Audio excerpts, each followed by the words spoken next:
Well, good evening, friends, and welcome to the podcast. Really glad you're here. Rob and Midge are here with us. How you guys doing tonight? Good, you, Mike? Good, How you good. doing, Rob? I'm doing good. Yourself, Mitch? We've lost all our snow. Spring's coming. Yes, Yeah. we're not far Yeah. behind. Yeah. Well, cool. Well, the reason we've gathered you all here today is it's going to be a very special evening because earlier in the week I was able to interview two of Bob Eastman's grandchildren. Let me put the graphic up. His granddaughter, Amy Will, she's the oldest of all the grandchildren, and her brother, Ryan. We had a great interview with them. We're going to be looking at clips of that all evening, as well as, pardon me, clips from a tour they took of the Polaris Experience Center in Roseau. That tour was given by none other than Mike Hatteen. So we're in extra good company tonight. So let's actually take a few comments, and then we'll start with the video clips. Our good friend Ben from Vintage Mini Bike Lovers is here. He's saying good evening, looking and sounding good here in Carterville, New York. And last Sunday, we had an excellent mini bike podcast with Ben right here. We do that the second Sunday of every month. So wherever you're viewing this, if you like those old mini bikes from the 60s and 70s, just tune in the second Sunday of every month, 8 p.m., and we've got some great things waiting for you. Our good and dear friend Carolyn Eastman is here tonight, saying hello to us. How you doing, Carolyn? This is Bob's Evening, wife. Carolyn. Very cool. Our good friends and regular viewers from the very beginning, Stacy and Art Fosler, are here from Platte Hill, New York. Great to see you. Our good friend Jim Holbrook, who Midge and I met a couple of, I don't know, last month it was, at the Crane Show. Yes. He's here from Thetford Center, Vermont. Great to see you. Glenn Ford is here. Great to see you. Carolyn Eastman says, doing great. Outstanding. Our good friend Jeff Wesman is here saying, bring on the history. Outstanding. And that seems to be a trend. We've been doing more and more with history, and it seems like that's been very well received. And if you could, if you can tell me otherwise or confirm that in the comments, please let us know, because we're getting the impression that people really enjoy this history stuff. And if that's the case, we're working on bringing you a whole lot more. And tonight, of course, will be no exception. So let's get right into it. I've got a video clip that I did, a video clip interview with Amy Will. Oh, one more comment here. Kevin Culhane says, good evening. Looking forward to this episode. So, yeah, I've got one of the first of a few interviews I did with Amy Will. This is Bob Eastman's granddaughter. So let's roll this, take a look. Let's get to know her, meet her, and get this party started. So, Amy, not too long ago, you got together with Carolyn, and you were able to get some good footage for us. Can you tell us about that day? Yeah, it was a great opportunity, especially with you guys being so far on the coast. This was a great chance to show you the Experience Center without having to travel to Roseau. And I have to thank Carolyn for lining up. She lined up an early meeting for us, so no one was in the Experience Center yet. And she talked to Mike Hatteen about walking us through it. So we got kind of a personal tour to share with you guys. And Mike is a wealth of knowledge on Polaris, of course. And yeah, so it was really great. Carolyn, I have to thank her and Mike for that opportunity. That's great. And to get a personal tour with Mike Hatteen, no less, that's a real treat. Oh, absolutely. I'm like, I don't know enough Polaris history to walk you through that. So I was super relieved when he was available and willing to do that. Yes. Well, let's take a look at that first clip.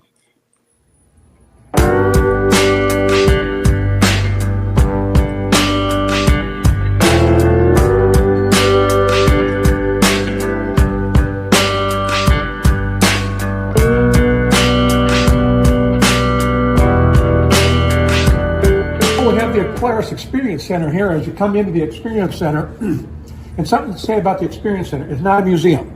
This is a place where we do start at the beginning of Polaris and Hatteen hoisted there, but we take you around to the current era.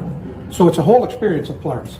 We're starting with machine number 2, because that's the oldest snow traveler we have in existence. Machine number 1 was built about a month earlier than this one, but it got damaged, got destroyed in a fire later on in life. This one has been able to have been salvaged and kept around. So you start out looking at what the first snow traveler looked like. And it didn't look like much. Model T steering column, steering wheel. It's got car bumpers for skis. It was just basic parts that were laying around the plant and put it together. Went about 6 miles an hour, but it was faster than what you could walk or snowshoe. So it made sense. We come as we gather in, you can see what kind of the plant looked like under the era of Hittine, Hoist, and Derrick. The old drill press, welders, some of the parts they made. We see a picture of our three founders, some of the employees in the background. And under Hittine, Hoist, and Derrick, that's what Edgar started in the mid-40s, and it stayed that way up until 1954. Now, to clarify something, many people think that 1954 was the first Polaris snow traveler, because that's when the name Polaris came, but it wasn't. 1954, Edgar likes to say, well, we changed the name to Polaris because I go on a sales trip, and I'd introduce myself as Edgar Hittine from Hittine, Hoist, and Derrick, and they'd say, well, okay, we know who Hittine is, but who's Hoist and Derrick? That's one story. The other story is that they bought out a field sprayer line from a farmer out in North Dakota, and he had already started calling them Polaris, and had used the shooting star logo he had created. So whatever story you want to do, I guess I like the first one because it's more humorous. That's the way Edgar told it, but either one. The name was changed to Polaris in 54. In 1955 is when David started, in December of 55, finished it up in January of 56, the first snow traveler. So that clarifies the date. The one big thing that we've seen through the Hittine, Hoist, and Derrick era, and really it extended into the 60s, was working on farm equipment, building whatever they could. Up here you see an old steam cleaner that they built and sold. Here we've got a straw chopper. What was unique about that at the time, back in the era of this, most of the wheat fields you've seen, the wheat was about 4 feet high. So when you got the head of the wheat off, you still had a 4-foot chaff of straw to deal with. It was tough to plow under, it was tough to do, and the combines at the day just had a spreader. They had like a big fan wheel that spread that 4-foot straw. Well, David and Edgar and the guys figured out a way to make a straw chopper. It chopped that 4-foot piece down into about 6-inch pieces. They patented it, they sold it to all the manufacturers, John Deere, Massey Harris, Massey Ferguson, Oliver, Case, Minneapolis Moline, all of them bought this straw chopper from this little company up in Minnesota that revolutionized really what happened. And if you look today at a straw chopper on the back of a combine, it's basically the same design. The one we have on display here comes from Bob Eastman that Bob had got, cleaned it up, and hooked it on the back of an Oliver, and you can see what it looks like. More of the experience in it, you see product, you see snowmobiles, you see garments, different things from the small rear engine to the Comet to the Mustang. We've got Playmate, Little Andes, all kinds of different product that was developed through the 60s as the company started growing. Basically in 60, I want to say about 61, 2 was the last time you seen anything of a straw cutter, straw chopper. Everything then turned into snowmobile snow travelers. As the snowmobile industry started taking off, as Edgar would say, two people can't go out on snowmobiles and not race each other. So racing became important. And part of racing was to show who had the fastest, because everyone wanted to be the fastest. So as you come in, you start seeing more and more race-type product. As Bob Eastman, he came on as a welder in 61. And, racing wasn't much at that time. Probably the first, there was a little bit up at the PA going on. 64 probably is when racing really started kicking in. And one of the vehicles that my father had built in a Mustang with a 50-horse Mercury outboard engine in it. And he won the Canadian Power Toboggan Championship with it. The machine had a big, heavy throttle on it. And the board of directors didn't think the president of the company should be racing much anymore. Well, they turned it over to Bob, because Bob had a big enough hand and a grip that he could grab that throttle and hold on to it. So Bob took over driving that 65 Mustang, which was the first purpose-built race machine that Polaris ever did. 50-horse liquid-cooled Mercury outboard engine in it. It was made for racing, and that's all that machine ever was supposed to do. But so that's kind of where Bob, in a way, got a little bit of his start in racing. And from there, it just grew. As Bob kept racing, developing different product, you can see the various machines as you come around. From cross-country to oval, you can see the X2 in the era of where it was just drag race machines. Here we've got Bob's Hodag machine, 68 TX with a 744, there's trophies next to it from Rhinelander.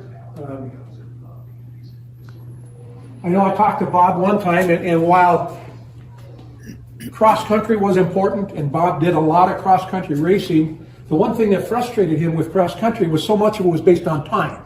You started in different flights and stuff, so he says, it was good. You knew where you were at, but he said, what I liked about oval racing, the first one across the line, you knew who won. Cross country, you didn't know who won until they tallied up all the timesheets.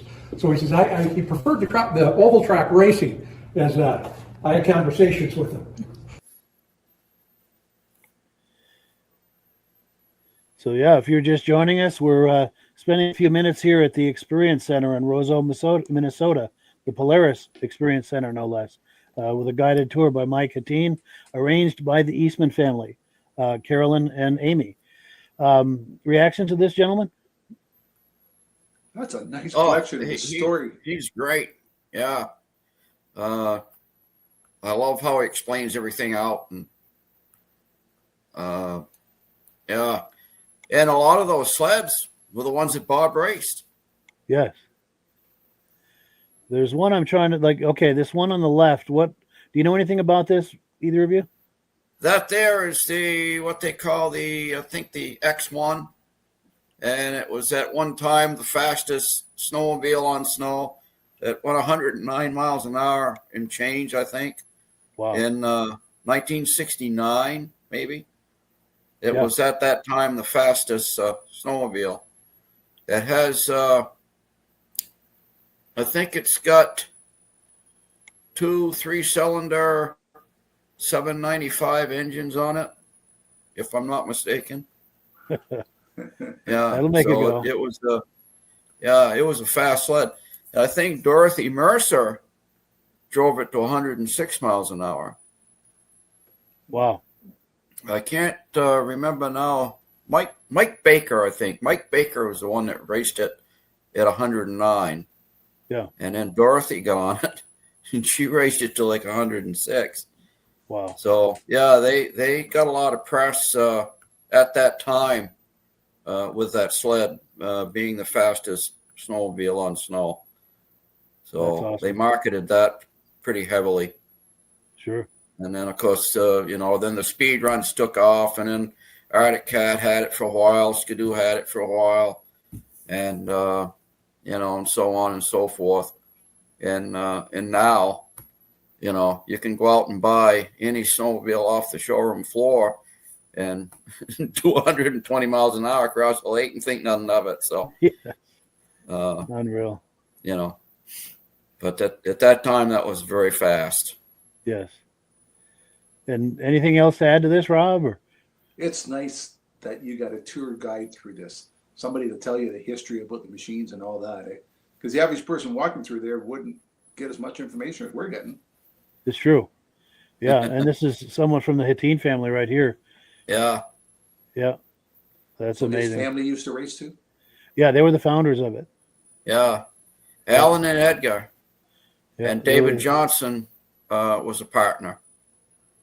And David Johnson's actually the guy that built the first snowmobile out of spare parts that they had. I thought we had a picture of him in here somewhere. Yeah, from things that they had around the shop. And Edgar wasn't very happy with him. He thought he was wasting time and money when he could be doing something else. And but then they sold a couple of them, and the rest, as they say, is history. They decided, well, you know what? We got something here. Yes. That's cool. Yeah. And so thank God for that, in the end. Yeah. And we've got a few. Go ahead. I'm sorry. No. Take it away, Mike. Sure. So we've got a few comments that have come in. We'll take a look at these, and we are just getting started. We've got more video clips to look at, more from the Experience Center, as well as more in the way of interviews with the Bob Eastman grandchildren. So Ned is here saying, watching on the Benedim YouTube channel. It's one of the channels this goes out on. Jeff Wesner is here. Great information. Appreciate that. This is Amy Will here saying, thanks, Mike, to Mike Hateen for an excellent tour. And Amy's the one that helped to organize all of this, and we appreciate that, as well as Carolyn and her brother, Ryan. Mike Whiteside says, gentlemen, holy cow, I'm late.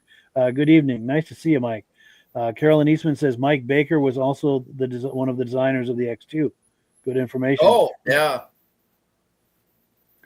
Jeff Wesner says, I met Bob in 73. He came up and congratulated me on my junior race that day at the Milwaukee Mile. Great guy. Outstanding. Absolutely. And, oh, yes, Carolyn Eastman says Mike is Alan Hatteen's son. So the son of one of the founders of Polaris. Wow. Bob and Carmen Preziquas. I'm sure I'm mispronouncing that, and I apologize. 377 is the Johnny Cash sled built and driven by the 1975 St. Paul to Winnipeg 1500 winner Ed Monsrud. Excellent. And the Johnny Cash means kind of a hybrid Heinz 57 of pieces. I don't know if you remember that Johnny Cash song about sneaking car parts out in the lunchbox. Yeah. I think that's where they're going with that. That's cool. Sneaking all the parts home. Yes. Jim Rolbrook says, Jim, snowmobile history is awesome. Outstanding. And my voice is just barely hanging on. I apologize. Rich Shad says, good evening. Nice to see all of you. So let's continue the conversation. Now we're going to get into kind of a deeper dive with the Eastman family. We've got Amy, Will, and her brother, Ryan. We're going to talk about memories of Bob and just snowmobiling. And we'll just, rather than me try to describe it, let's play it and get your popcorn, everyone, and sit back. We're going to have a good time here. Now, would he have stories of his great-grandfather? Or Maybe. Do you remember much of Papa? So do you in the hospital at all? Yeah, probably more so when he was in the hospital, kind of, I'd say at the end of Papa's Alzheimer's battle and everything, but in the nursing home. We went to the nursing home quite a bit, and so they'd look at fish or something while we visited with Papa. And yeah. But yeah, the fact that he was, that was 12 years ago that he was a preemie baby, so 5 weeks early. And my grandpa was not scared to hold him. A lot of people were, but Papa was pretty proud. So, wow, that's amazing. Now he's 12, and I don't know. There's something else. It's a little stinky. They're eating pizza downstairs. Yeah, he's working on it. Do you ride snowmobiles at all? Yeah, kind of. When there's snow. Yeah. Sure. Again, we have such a snow problem still. So, yeah. The trail around our farm catches some snow, so they can ride like the 120. But I used to ride them a lot till I got in a crash with my cousin. What? Uh-oh. Jordan, he flipped it on me. Yeah. That happened at my parents' house. So we shouldn't remind Grandpa of that. Once there's a second sled, then the racing starts, right? Absolutely. Yes. But no, they've had a lot of fun with the snowcats and everything. That's cool. And then Ryan has a 3-year-old. Wait, I think Ezra's 3. Yeah. And then my other brother has a 4-year-old that kind of meshes with all mine too. And they'll all be riding the little 120s here in not too long. Yeah, that's cool. It's good when the cousins are fairly close in age. They can have so much fun together. Absolutely. Yeah, I was fortunate to, when I was a kid, that most of our cousins were close in age. Yeah. There he is. Ryan, how are you? Good. Good. Amidst all the technical difficulties. So that's all right. All good. But yeah, you look good. You sound good. Good lighting. Yeah, I appreciate you coming on. Yeah. So I was talking to Amy earlier. I've got a question I'd like to ask the both of you, and that question is this: at what age were you when you first began to realize that your grandfather was a celebrated person in the snowmobile community? What was it like at the time, and what was it like all through the years? That's kind of a tough one. I think I'm the youngest of the crew as well, so I feel like you already have maybe a little more info from the older siblings, but I always kind of knew that Grandpa raced at one point. You know, I didn't really know the level of it, but back, so the Polaris 120, when they were first making it, developing it, basically we do a thing called PQV, like product quality verification, while they sent these home with the employees' kids. So in our case, our mother, Penny, Bob's daughter, had a couple 120s at home. And that's like my first memory of like riding a 120 and being like, I'm like Papa. I'm going to rip this thing. And I was too young for like, I think Amy, it was you and Mark were supposed to be.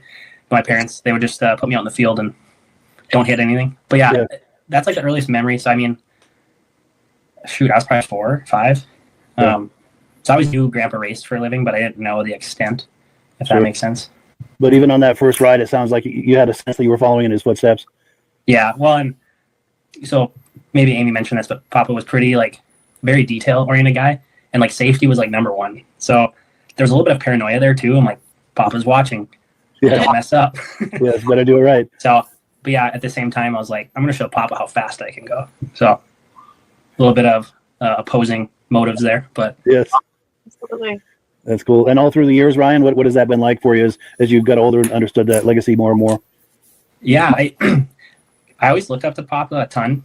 Honestly, like maybe Amy mentioned it, maybe, but we knew him as more farmer Papa than like racer. But we still knew he raced, and I always enjoyed. I think earliest memories again, like the 120. I think we got to 4-wheelers, then dirt bikes, and then eventually I started racing motocross, and that was where the light bulb went off, and like doing my own reading of like, oh, Papa was a big deal, like so, and he would never tell us that. Looking back, I'm like, oh, that's cool. I want to be like that, you know. Yeah. Kind of, you walk the walk, but you don't have to talk the talk, kind of thing. Yes. The old saying, discretion is the greater part of valor. I like that. That's good. Yeah. But yeah, Cool. It probably took till like honestly late high school for me, because in Roseau, I think everyone's kind of like, oh, Polaris, it's every day, it's nothing too crazy. But then my first internship at Polaris, you start getting like out of towners working at the plant, and they're like, oh, you know Bob Eastman? And I'm like, because with last name Erickson, people don't always make the connection. Sure. And so it's kind of fun they pull back the layers, and equally I get to like understand just how important he was to maybe, you know, someone when they were young. So it's been progression, I guess, just throughout life and working at Polaris. It's cool just to keep kind of taking my part too of like, I don't know, keeping that legacy up of like, hey, Bob Eastman, David Johnson, all these guys, like they matter. As the company gets bigger, I think it's hard for that information to stay relevant all the time, but there's a lot of good people that keep it alive too, so it's fun. That's amazing. And what are you doing currently at Polaris? So I guess I'm an engineer by trade, but I'm a program leader is my title now. So I work on the Indian platform side. So I never did the snowmobile stuff like Papa, but so currently I do like the heavyweight liquid cooled and air cooled stuff. So the Indian Roadmaster, Challenger, Pursuit, things like that. That is awesome. Very cool. And Amy, same question to you. Yeah, I've been thinking a lot about this. And like I mentioned to you before the interview, I'm like, I feel kind of oblivious to my grandpa's racing career. When I'd be playing in my grandma and grandpa's basement, we'd see the trophies down there. So I knew he was up to something, but I don't know. I think when you're a kid, you just assume that everybody's grandparents have big trophies in the basement. And, I don't know. But like I said, Papa was very into the farming. So to me, it was like, he'd be quizzing me on like, well, what's in that field? What's in this field? That was his love that I saw him living out then. And Papa was also so humble that, I don't know, he was always dressed in like a gray pocket tee or a black pocket tee and driving his plain old like farm truck that, I don't know, for being so extraordinary. And same with like David Johnson and Eleanor Johnson, like they did some pretty extraordinary things, but were very regular, humble people. This is another That's great. amazing. That tells you a lot about his character for sure. Yeah, but I think yes. Yeah, ask your father. He is home. Yeah, we can say hi to him if he wants. I might scoot that one out. He wants to watch Sure. Lego. Okay, that's all right. They all want to be engineers, like hopefully you guys and stuff. That'd be cool. But I think that, long story short, the time that I really realized how I don't know what a difference Papa had made in the snowmobiling atmosphere was when I'd met him or either rode with him to a snowmobile show that was in Badger or Greenbush. And I kind of just went to hang out because I don't know a lot about snowmobiles. And he's walking me around, introducing me to people that are there that I don't know, which it was fun. And he introduced me to that David and Eleanor Johnson. And I was like, Wow. that's really cool. And they, again, were super friendly. I feel like they treated everybody the same. Not, I mean, of course, me being a rookie, not knowing anything, or my grandpa, I don't know. He was just friendly to everybody. And I really took note of that and listened. Like he listened intently. Even when we were kids, we would ramble on, and I still tend to. But he was just very intense and intentional. And I saw that at that snowmobile event that day too. So, That's cool. yeah. And then all through the years, especially as you've gotten older and have a greater sense of his legacy, what has that been like, more recent years? I don't know. I guess more so now that my kids are getting older. I have 4 boys, ranges 4 to 12 years old. And now I'm just like trying to keep this legacy alive to show them. Like some of the Polaris culture, I don't work obviously at Polaris anymore. I interned for a very short while. Mm-hmm. But my husband farms and reminds me a lot of my grandpa of all things. But with my boys, it's like going to Polaris's 70th anniversary in Roseau this summer and just trying to show them some of the history of it. So that's this season. It's just trying to keep it alive. And having my brothers still working there is great. Mom had put in, I think it was 35 years before she passed.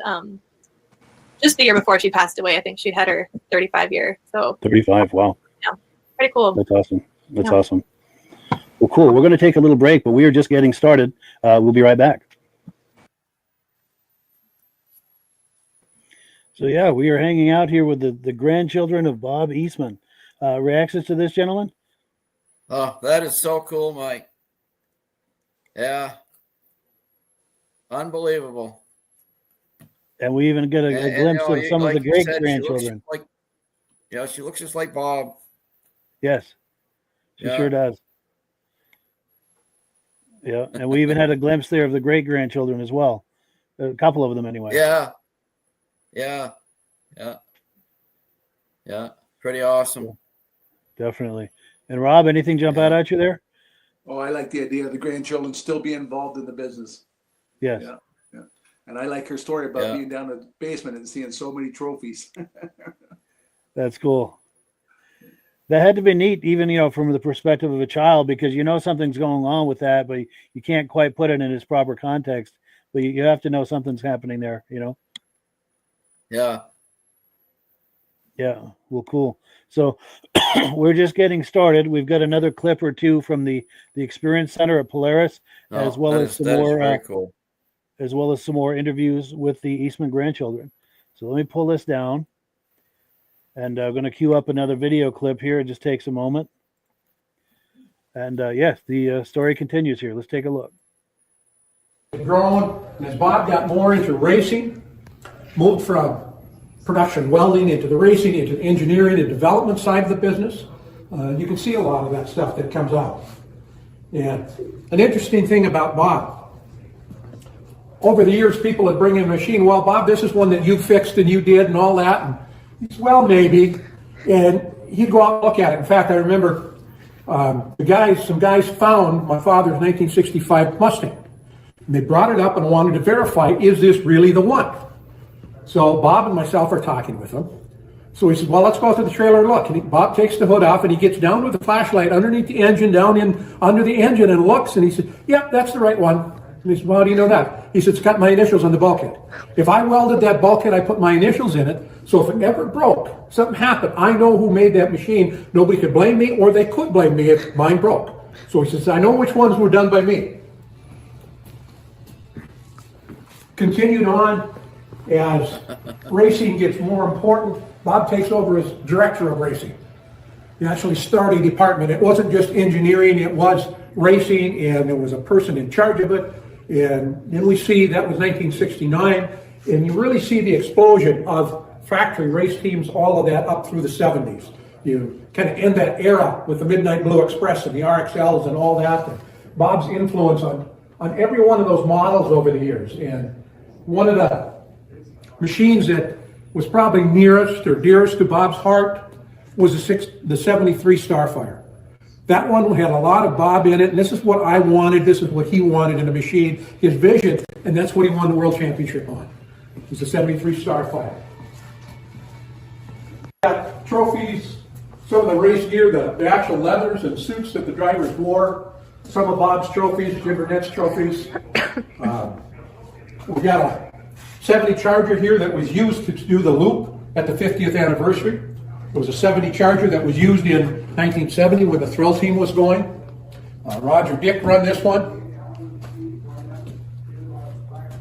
A lot of racing going on, and racing built a lot of stuff. It developed a lot of new product, new designs, things that did show up in the production, the consumer products later on. Here we got a Star Car made one year. It was a way that you could take the engine out of your snowmobile in the summer, drop it into this vehicle, and you could utilize that engine year round. Right after the company got these built and out, there was actually a race class for them, and that race class went away. So now it became a vehicle that didn't have a home. There was no need for the vehicle. It wasn't for racing. It wasn't really something that you just drove around the neighborhood with. So they went away after a year. we start getting into more of the other machines, modern machines. We've got a 75, or the 175 NX, which was the prototype to the Colts.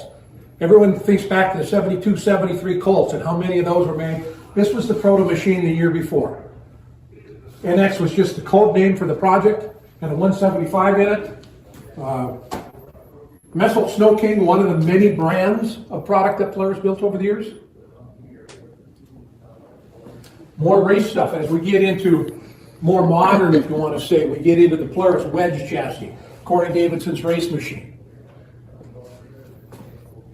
We get into the Sportsman 500 as Polaris got into the ATV business in the 80s and advanced into the Sportsman 500. You know, the discussion was, why would anyone want a 500cc engine in an ATV?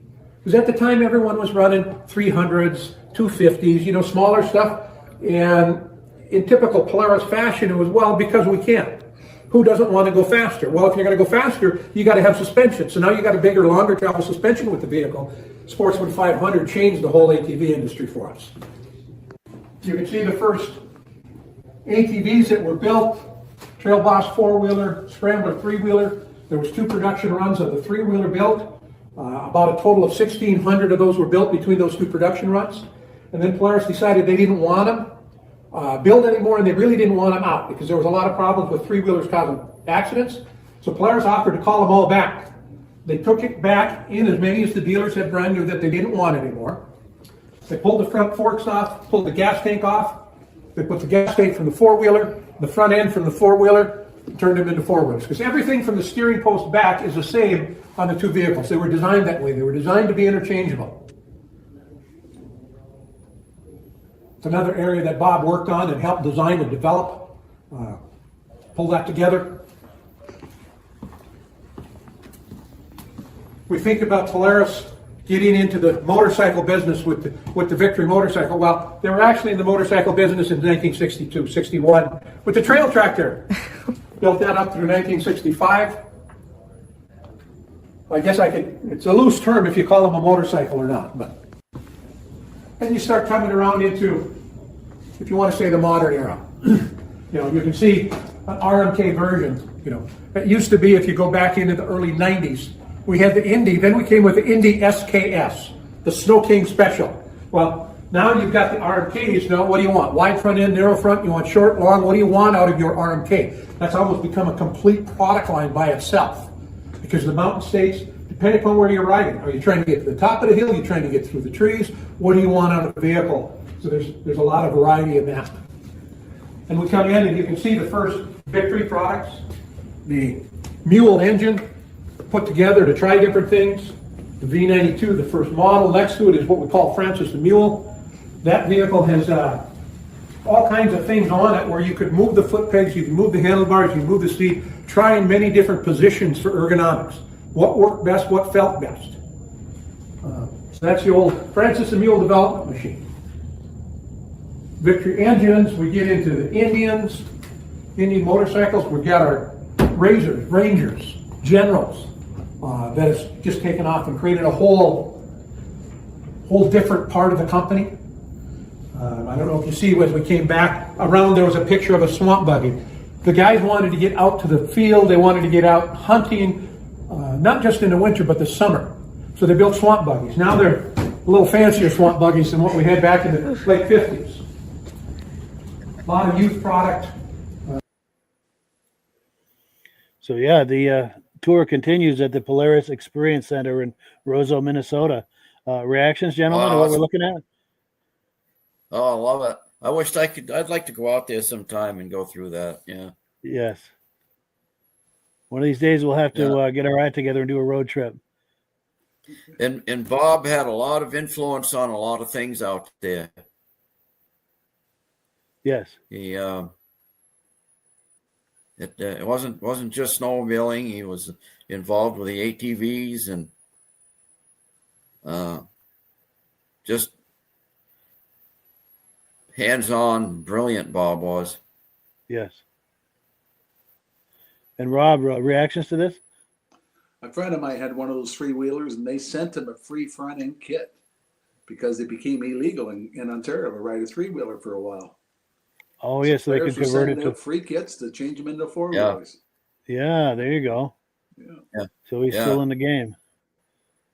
Yeah. That's And I didn't cool. know they Right made there. mini bikes back in '62. He said, was it? Yeah, I think it was that orange thing. Yeah. See if I can find that. Oh, I'm having trouble finding it. But yeah, that little orange thing. Yeah. And Mitch, you ever seen one of the cars? Yeah, you just had it. Yes. Yeah, there's the orange Right there. thing. Yeah. And yes, Jason Gibbs has one of those star cars. Yeah, we had one. Yeah, nice. They let us drive it around the half-mile clay harness track up at the fairgrounds. And I got so I could dirt track around the inside rail, man. The back end would kick out, and you could hold it wide open all the way around the corner. Do a power slide. It was fun. That's cool. Do a lot, Were they do ever a power legal slide. for- Yeah. Were they ever legal for the road? No. And like you said, they only made them 1 year. They really didn't have any race. There was not a class for them. They were hoping Arctic Cat would make some Skidoo. They were hoping they could get a summer class up where they could, race them. And it didn't develop. Nothing became of it. So the car itself, it was without a home, really. Sure. And, unless you had a field, or in our case, we had a way to, take it out and race it around up at the fairgrounds. Yeah. It wasn't practical. So And the from what I factory called understand them with all back. From what I understand with a snowmobile engine, those things were pretty quick too, weren't they? Oh, they're very fast. Yeah. Yeah, I would say probably that one we had was probably maybe 50 miles an hour around that half mile. Wow. So this is more of an adult toy than a kid's toy. That was only a single cylinder. Sure. Yeah, it was a Polaris 372 Polaris engine on it. Wow. Yeah, Well, we were it was just fun. We were just getting started. We've got more with the Eastman family. In fact, let me queue up the next. I just need to get to the right place here. Queue up the next video clip. This is going to be more with the Eastman family. All right, so we are back. We're going to, at this point, we're going to look at some older photos of Bob Eastman's life and career, and we're here with his grandchildren, Amy and Ryan. I'm going to just start popping images on the screen, and they're going to share stories, memories, and thoughts about him. So I'll just pop one on the screen here. First thing, so the double goggles. Papa was, like we said, growing up, Papa was more so farming and hunting. That was our more so our bonding. Sure. But when he came to a motocross race of mine later on, I think I was in high school or something, I had tear-offs on my goggles. So it's like thin little laminate plastic sheets you pull off when the dirt you can't see anymore. When the And I remember grind showing a photo, something like this. You're like, well, we didn't have those, but yeah, no, pretty iconic. Different time That's for sure. cool. Oh, for sure. Yeah, such a great time. And Amy, any thoughts on this image? Or? Not really. I'm thankful that my mom had she'd made a Facebook album of a bunch of Papa's pictures like this back in 2020. Just great memories to hold on to. And so I stole all these from her. So I'm glad she did. Yeah. Yeah, and I'm glad you did. So let's go to the next one here. Yeah. Always tinkering. Never content. I think, well, and I think that goes for anyone, in the racing development world, but it's fun to see the photos like of him racing and stuff. But, Racer Bob, I think, is one half of it. It's cool to see like, the Innovator Bob. So yes. I love seeing photos like this, or like I've seen another one in the past where he's full on in the snow laying down, looking at the underbelly. It's like, that's cool. That's Bob. Didn't care. He was just going to get it done. So I like Get that. right into it. Do what he has to do to make it happen. That's cool. And Amy? Absolutely what he said. Yes. Well, cool. Now here's a more personal one. Yeah. Oh, man. This is the brand new baby mom. That was our mom, Penny. And I tried to do the math. I think Papa was around 22 years old, but Rod could correct me maybe on that one. He looks so young. Yes. It's funny, Amy. That's pictures like this. I see like, I think of us 3 kids because Yeah. Papa has us 3 on the Erickson side, but then his son Rod, they have 2 kids, Jesse and Haley too. So you see Eastman, I think, in all of us, but Amy, this is where I see your face a ton. So that's kind of fun. I'll Yes, take you do bear you bear a striking resemblance to him. Absolutely. But go ahead. You were going to comment on that? I'll take it. I don't know.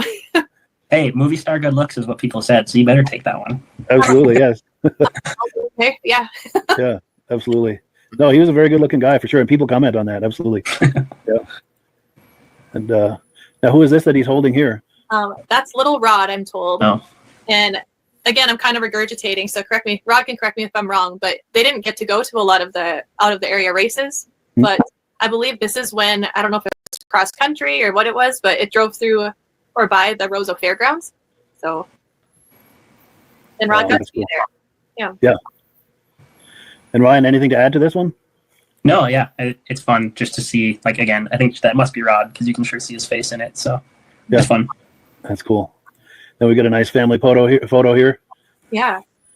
So with our grandma Bonnie, and I don't know, he was so young with his race career. I'm like, I know my grandma had help from her mom, our great grandma Grace, but I don't know how they raised such young kids. And Papa was busy with racing things, and had to be wild. Yeah. Yeah, no doubt. A lot to manage. Mm-hmm. A wife and family and a career and racing and all of that. Yeah, that's Travel. yes. And Ryan, anything to add to that? No, just what Amy said. That Sure. now having families of our own, like looking at that picture, I'm like, and I just have one son, and I'm just like, holy buckets. And you were racing, and just from the stories, the amount of hours they spent at at Polaris every night on the road, I'm like, go Bonnie. Yeah, but for sure. yeah, it's cool. And you're right to be balancing all of the racing with the family and everything. That says a lot about him. Mm-hmm. Yeah, and it looks like he did right on all counts. On all levels. Mm. Okay. And this is what, early 60s, maybe early to mid 60s. Maybe. I'm like, that has to be Rod, right? What do you think, Ryan? Oh, I don't know off the cuff, to be honest. I'd have to probably look back at what trophies, what race, and do the math there. But I don't know. I had a caption on them, and I forgot to keep them all in the same document. But Sure, that's all right. Maybe it'd probably be 70s, I suppose, because that was when, because he got hurt in, I think, was that like 73, 74, something like that. So I don't know. Yeah, and we do have an image of that coming up in a little bit too.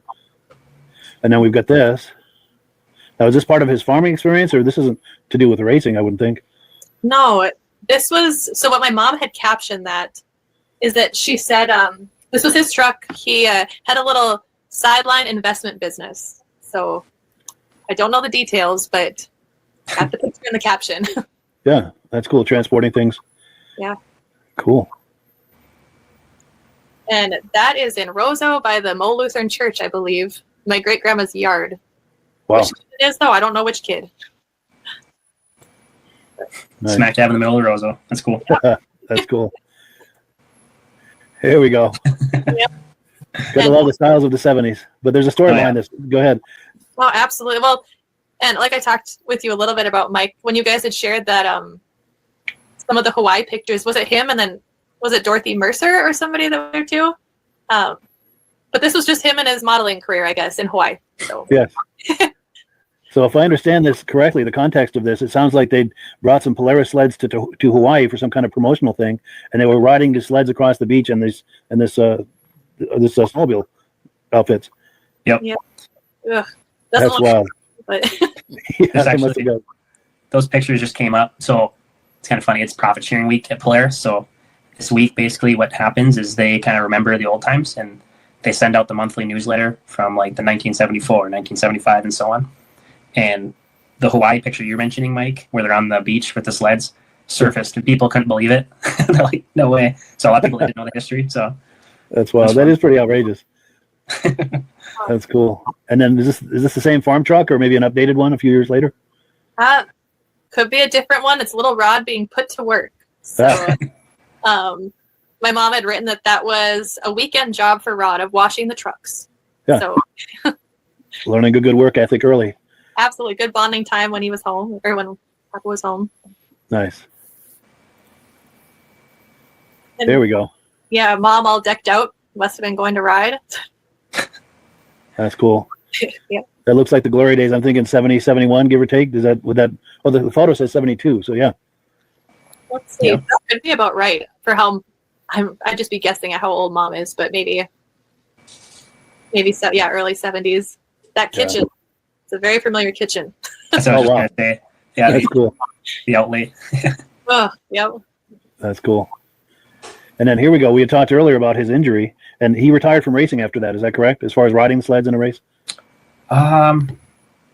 You know, don't quote me on this, but I know he moved into more of a managerial role with the race team. I want to say he still raced a bit, but yeah, I'm not sure on that for sure. But yeah, it at least was a pivot for his racing at the very least. Yes. Yeah. And then here we have the spoils of success. Yeah. Absolutely. That is cool. Yeah. So Mama just written that was Papa and his javelin and the trophies. And she was thinking that he was around 29 years old in that picture. Mhm. So I think Ryan had commented on it back in, must have been 2020. Like, do you imagine doing that at 29? I don't know. Yeah, No. he had it going on. That's No. wild. Yeah. Yeah, he definitely had it going on for sure. And then as far as the older images, this is the last of the ones I've got, and we're going to take a break here in a moment. But especially seeing him on a cat, what do we have to say about this image? I don't even know what's going on. Well, you know, we all know Arctic Cat has Polaris Foundation, so I always give my friends a little crap here and there that when they spit on Polaris, I'm like, hey, you know where the Arctic Cat founder came from, right? So Yeah, the two companies are very closely linked, All yeah. right. especially in the early years, like you say.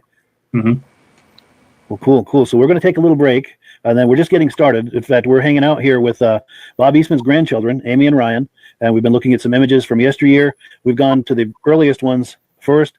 Next, we're going to look at more of kind of the middle years when we come back. So don't go anywhere. We're just getting started. So yeah, hanging out with the Eastman grandchildren. What are you guys thinking in the way of reactions to this?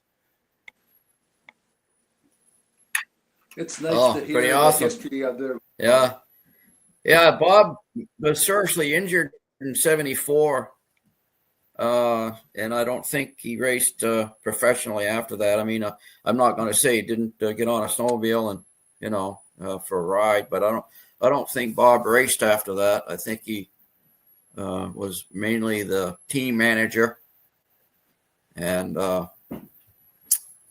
so. Because he was very seriously injured there. They didn't think he was going to live. He had a blood clot pass through his heart or something like that. And Wow. yeah. So And as far as that kitty cat image, I think from Rod, his son, we've got a comment here. So this is back before Polaris ventured into mini sleds. So he might have been doing some research and development right there. That's probably true. Yeah. So he's taking his work home with him. That's right. That's what they did. Yeah. Yes. Yeah. But go ahead, Rob. Bob was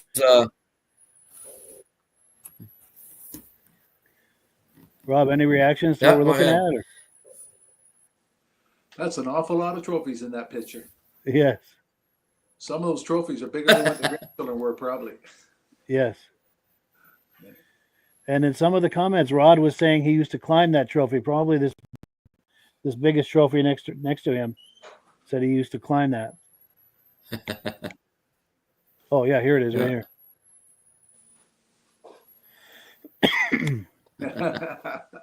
Well, cool. That was a good comment. Yes.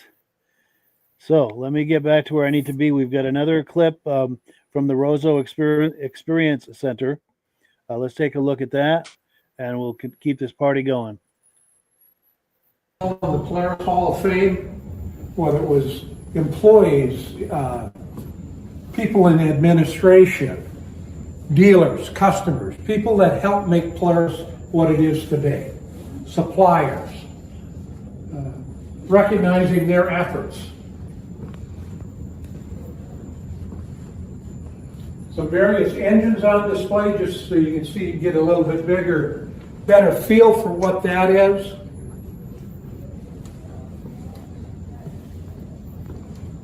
Again, so as the ATVs, just like the snowmobiles with the arcades, the ATVs start getting into more specialized areas.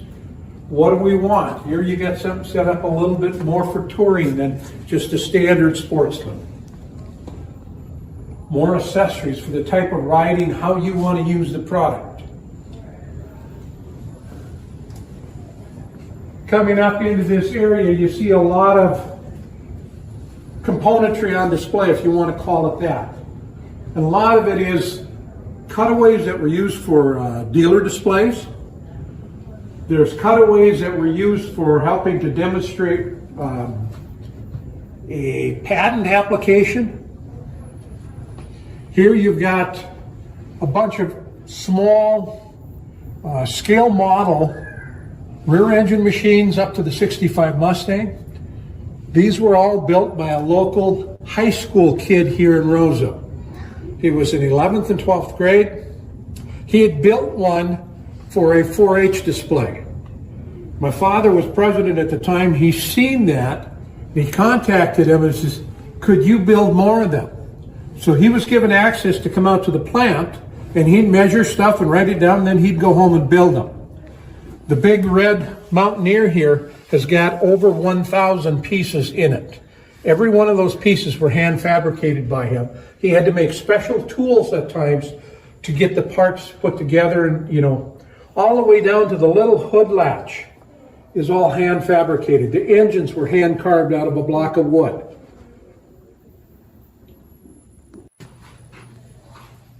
And it's just various engines, displays, clutches, things that created innovation that the engineers have done over the years. It's not all just snowmobiles, it's snowmobiles, it's ATVs, it's, like I said, it's the whole experience of Polaris. It isn't just a history museum.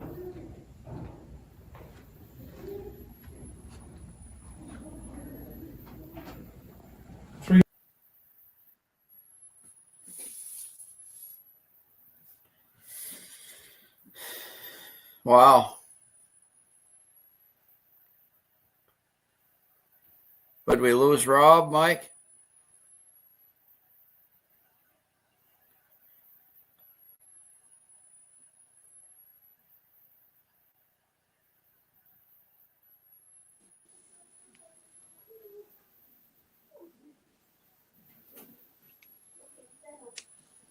Yeah, Midge, anything catch your eye viewing this, or Rob?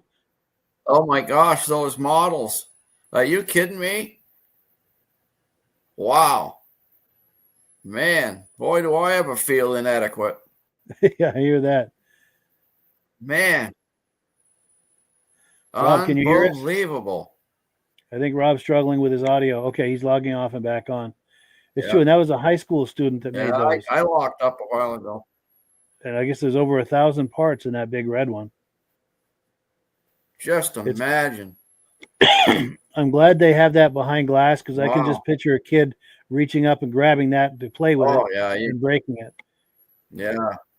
So I'm glad that's Boy, behind the glass. detail is just crazy on that thing. Yes. Unbelievable. Yeah.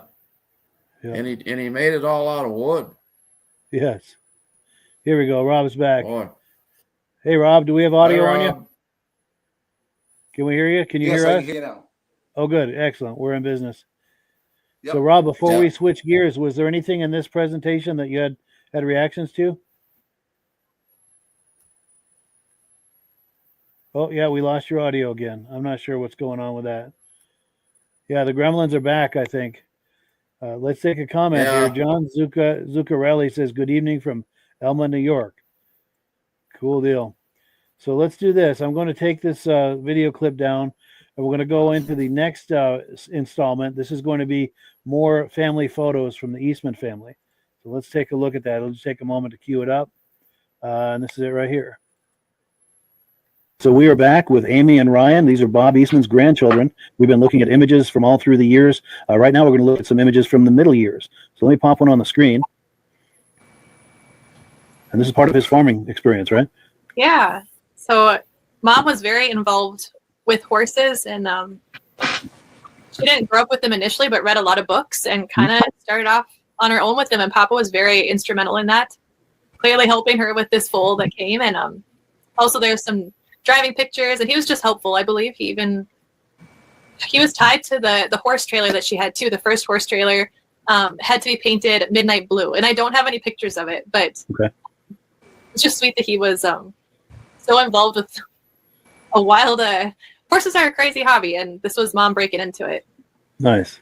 There she is. Oh yeah, this is just the pony Sam that kind of got passed through a few different families, and Papa was helping her teach him to drive. Nice. And Ryan, anything to add to any of this, or? When Amy mentioned midnight blue, if I'm a betting man, I'm willing to bet that went through the Polaris paint booth. Just with probably hat on hand. But Amy, how was Sam? I forget the story. Wasn't Sam like won in a raffle or something? Or how did that go? It was really random. I don't know if it was during Roseau Crazy Days or something, but our great grandma had was watching our mom, and either my mom's name was entered in the raffle or my great grandma's name was entered. But either way, they won. They won a pony, and I think his true name is like Sanchez, but they called him Sam.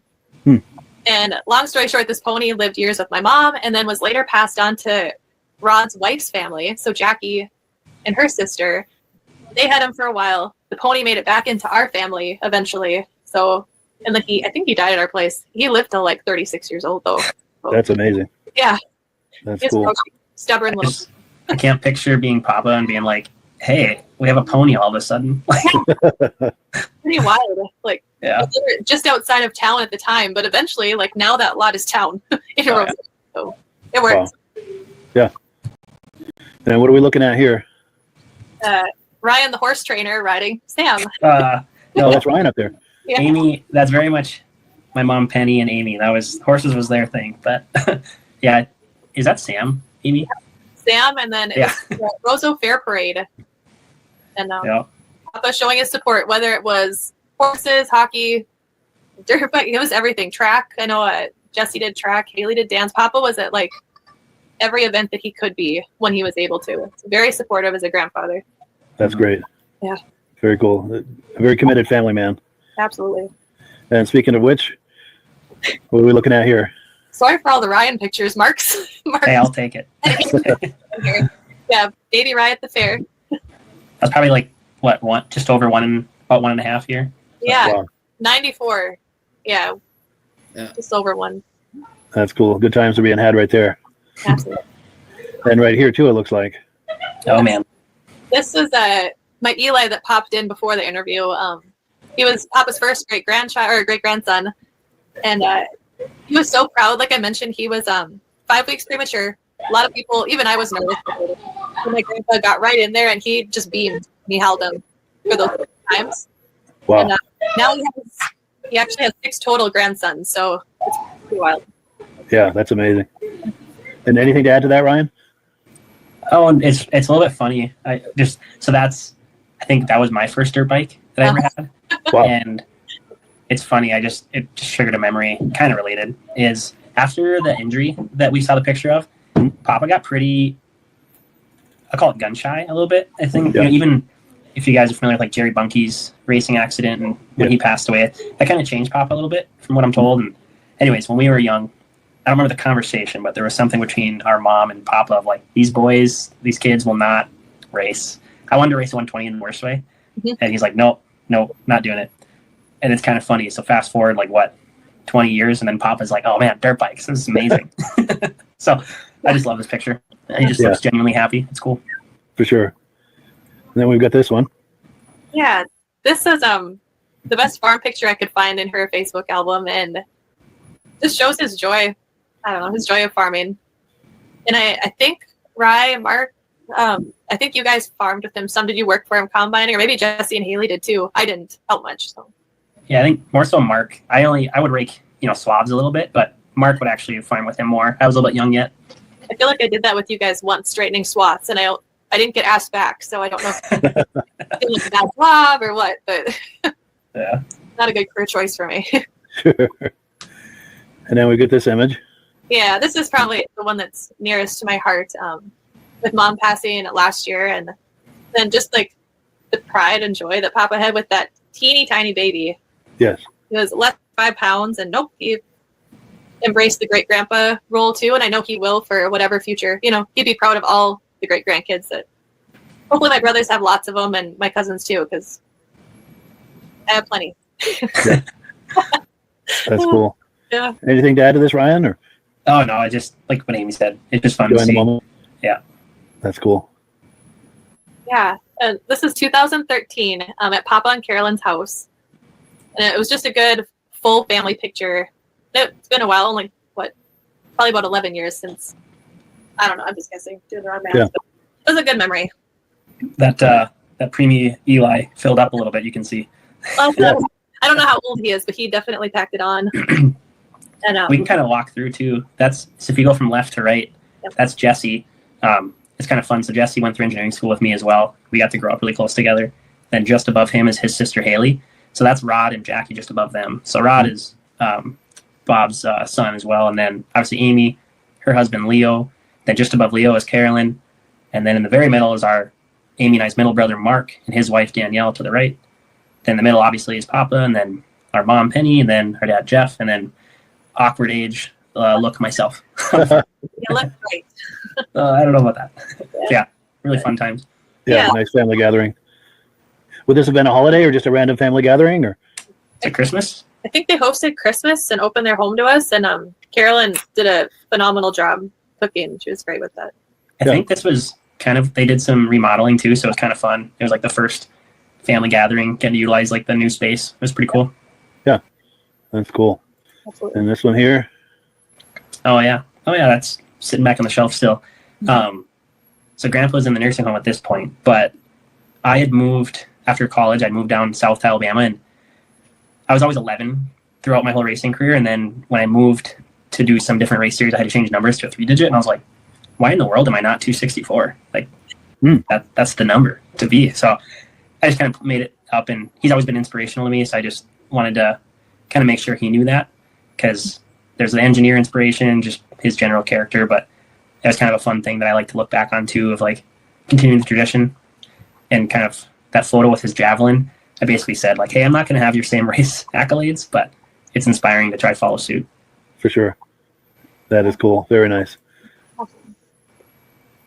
Yeah, and then there's our other brother Mark's in the middle, and then our dad. I was trying to get a bunch of different pictures in here. So. This had to have been in Moorhead when Papa was in the nursing home there. So I think Haley and Jesse both live in Moorhead at the time, so he was able to get family as visitors, and Carolyn visiting, of course, too. And yeah. Wow. Yeah, that's nice.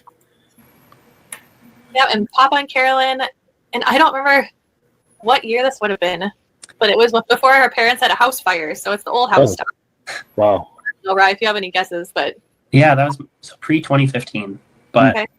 yeah, it feels like I've seen that Christmas picture on the calendar. Oh yeah, Yeah, 2013ish. I'd probably guess. Yeah. that helps. Nice. Yeah, it's a nice shot of both of them. Absolutely, they look great. Yeah, this is kind of a random one, but we took a family trip to Jackson Hole. I think Papa and Carolyn had lined up the trip. I'm kind of just guessing on that part, but we stayed in Jackson Hole and watched. Rye, what was that? Was it the hill climb? Yeah, the Hill Climb Championships at Jackson Hole at Snow King Resort there. Yeah. Very fun. Yeah, to but that watch. was fun.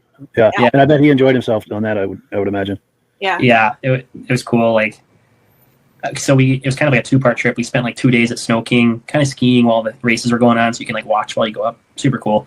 And then the other part we were riding snowmobiles out in the mountains, but it was fun seeing, he walks through the pits and like people just out of the woodwork. Hey, Bob. And I'm like, how do you know so many people here in the middle of Wyoming? So That's amazing. it was pretty cool. And it was funny because fast forward, that's 2010. So I was in high school. Fast forward to now, some of those guys work at Polaris and I work with them now, like day to day. So it's kind of funny. I'm like, oh, you're just Polaris worldwide. That's cool. That's cool. And this, I imagine, was a very special day. Yeah, I forgot to put that one in there. Yep, my wedding in Roseau, and again, I'm like, I know I was a little stinker growing up, but Papa, for some reason, thought the world of all of his grandkids, and I just see that in his smile. Yes. You can see the pride and the love. Yes. Yeah. Absolutely. And you must have been there, Ryan. Anything to add to that? Or No, yeah, it was fun. I think that was the Pioneer Farm in Roseau. Yeah, he was my free videographer. It was terrible. Oh yeah, I was high school punk. Hey. That'd be funny. It's a good memory now. Okay. for sure. Yeah. And then the last image we've got, this is from when the three of you were at the museum. This is one of your sons, Amy, I believe. Yep, that's the third one. So this is just, I guess it was just one of the times I'd taken the boys in. Oh yeah, when we did the Experience Center thing, they actually watched a movie. They have a little movie theater in the back of the Experience Center. So we tried to keep them quiet a little bit, let them watch some racing. And it's just great that they can, like anybody can walk through the Experience Center and learn about the history. Because for my kids, that's going to be their opportunity to learn about their grandpa and Polaris as a whole. So Yeah, that's their legacy right there for sure. yeah, he really enjoyed it. That is cool. And then, of course, this is you and Carolyn that day. Yep, it was a lot of fun getting to meet with Carolyn there. We went for some coffee afterwards and had a great time. That's nice. That's nice. So yeah, that's pretty much all of the images that we have. Is there are there any thoughts or memories that we haven't touched on that you wanted to make sure that we didn't miss? Yeah, no, we hit a lot of them. One of the notes I'd written down that was kind of silly, that makes me think of Papa like daily, is he was quite the grammar police. So I was remembering back with my dad on the phone here, his mom, Leona, was actually a teacher. So very musical family they came from too. And but I think the grammar thing must have come from his mom being a teacher, because now I'm teaching my own kids and I'm like, they'll be like, hey, me and my brothers are doing this. And I'm like, Papa would always say, no, my brothers and I. Yes. This, or Ryan and I. And I'm like, oh, he would get me every time with that. And it was almost like borderline annoying, but now I'm like, okay, I get it. Yep. Yeah, and you're right. It's early. It's good to catch that early. You know, it's just good habits. You know, Yep. that will serve them well in their adulthood. As annoying as it might be right now, it'll serve them well in their adulthood. Well, it was, yeah, he was really great about that, just being proper habits. I don't know. I really admired that about him. Yeah, that's cool. Yeah, he truly was a great man. And Ryan, any final thoughts before we wrap this up? You know, it's kind of I'm really fortunate to still work at Polaris, and just like any job, sometimes it becomes a job and you like lose the passion sometimes. And this is probably in the weeds a little bit, but I can think when we're working through problems that come up through testing, and there's times where it's tempting just to like, good enough, like shove it through. But it's kind of funny. I have like this voice in the back of my head of like, did Papa like really break his back for this company for me to be good enough? So it's kind of, it's come up a few times, and like, I have like a monthly cadence where I just kind of reflect on like what's going on, whatever. And it's fun having like kind of that over the shoulder a little bit of like Papa's critical eye, not in a bad way, but just like he was passionate. Like I want to be passionate too. So it's fun. And just like Amy said, everyday life, that grammar keeps me to this, or haunts me to this day when I'm typing, talking to my 3-year-old.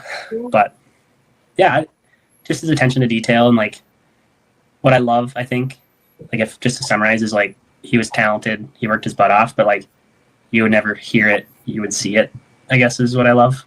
Yeah. So for all of his accomplishments, he was still a very warm person, very much a family man. And yeah. And to speak to what you were both saying earlier too, is his ethics about work and language and things like that, that helps you to elevate your game and keep it there, to higher level. Yeah. You mentioned ethics. One story, sorry, I know we're probably getting to the end, but I don't know all the specifics here, but it was actually later on in life when Grandpa was like closer to the nursing home and in the nursing home. It was harder, like memories, like for most people as you get older, but his race stories started like coming out more. Oh, wow. It was fun because like those are older memories. I think they were more firm. Anyways, speaking of his like ethics, how much the standard he held himself to, but also the people around him. He was racing. I want to say it was a cross country race. I can't remember where, but there was this climb that he had come up to, and there was a rider that was stuck. And long story short, Grandpa got off, helped the guy, pushed him up, and they got to the top of this, steep embankment. And the guy was about to just take off and like leave Papa, like ditch him after he just helped him. And Papa was like, I yanked him off of his sled.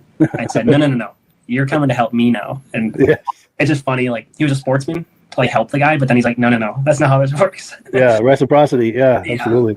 Those fun things that like Amy said, you ponder every now and then and you chuckle. But That's cool. Well, great. Well, I appreciate you both taking this time to spend with us. We really appreciate it. We've gone through some really nice stories. And yeah, anytime you have anything more you'd like to do with this podcast to celebrate his memory, remember him, just, be in touch and we'll be happy to set something up.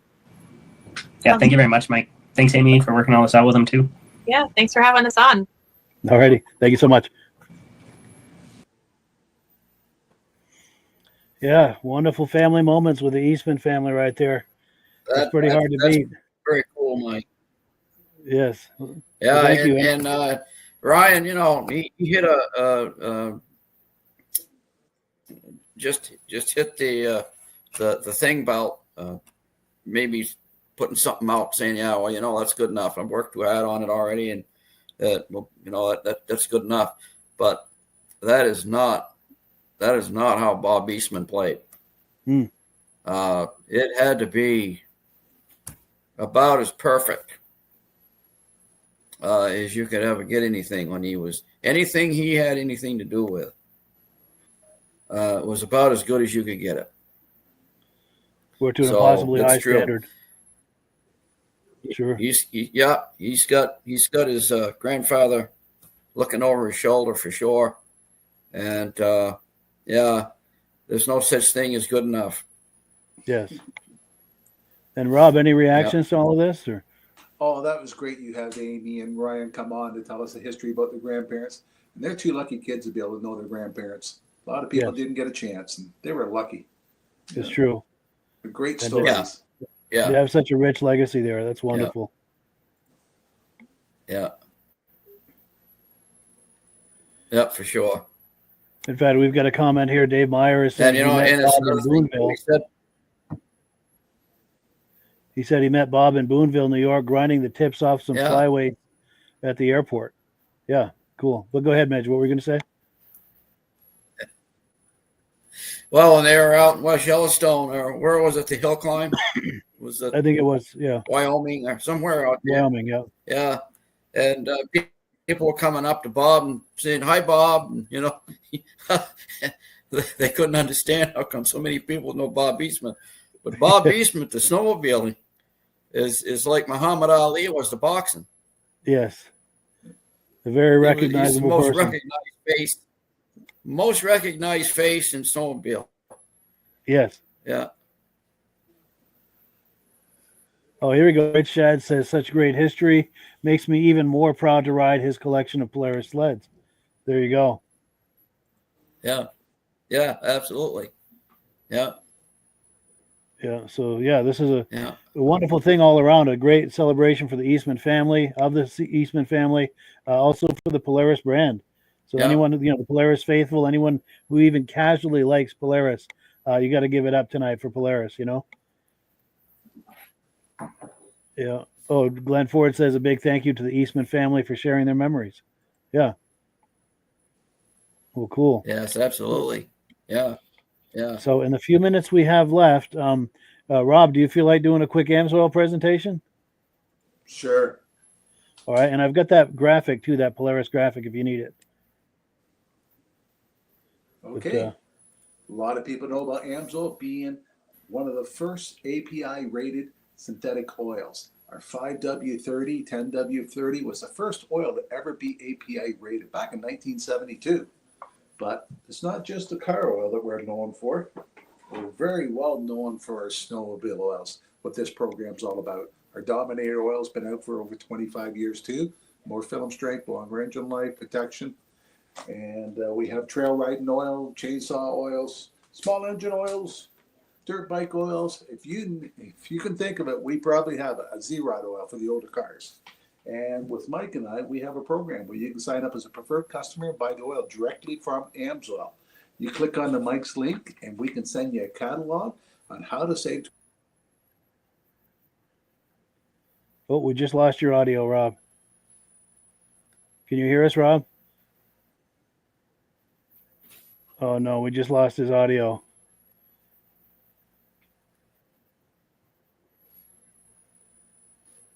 Huh.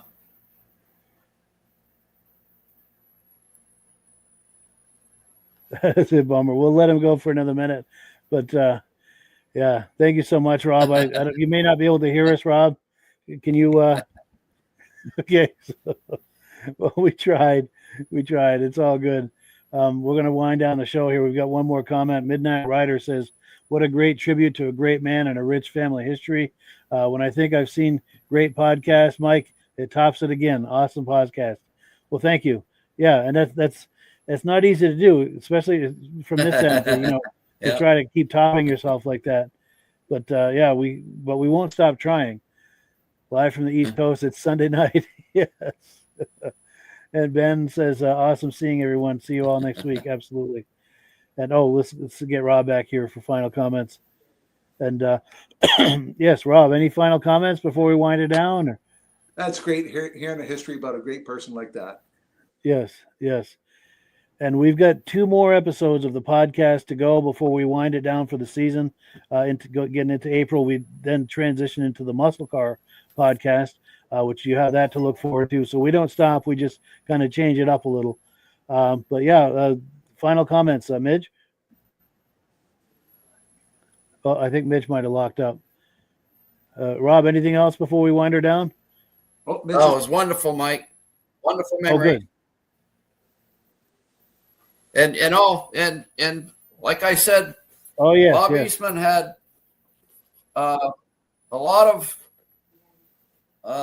pull when it came to us teenagers out here in the East. We all had to have helmets like Bob Eastman, and then here's another helmet. I had to have this helmet that looked like the same helmet that he won the World Series in 1973 with. So, and when I had that clone, my snowmobile cloned into a 1975 Polaris PDC, Conrad Van had 2 type seats, racing seats for them. And one of them was what he called the Bob Eastman seat. Well, you're going to have the Bob Eastman seat if you're going to have Polaris snowmobile. You got to have it. I had him make the Bob Eastman seat. Nice. And it was a lot of influence, a lot of positive influence that Bob portrayed everywhere he went. Yes. Yeah, truly classy gentleman for sure. He was he set the bar pretty high for everyone else. Yep. And Rob, final thought? The only thing we were missing tonight was a clip of one of his races. Yes. Does anybody have any of that? Yes. In fact, I think we've got this DVD that Carolyn sent me. Let me get myself full screen. And we're going to have Carolyn on in the fall for an episode just like this. And we're going to be playing clips from this DVD, and we're going to be getting her impressions, thoughts, memories, all of that. So we have that to look forward to in the fall season when we pick it up with Vintage Snowmobiles again. And she's working on bringing in some of her contacts for some episodes as well. So we want to thank Carolyn and Amy and Ryan and all the Eastman family for sharing all of this with us. This is wonderful. Thank you very much, Carolyn. It's a big win for everyone. It's a big win for the 3 of us because we really enjoy it. It's a big win for celebrating the history of snowmobiling. It's a win for the Eastman family, and it just can't go wrong, And I'm about to lose my voice. So with that, have a wonderful evening, everyone. That's right. We'll catch up with you Thursday. Yeah. Great show, Mike. Thank you.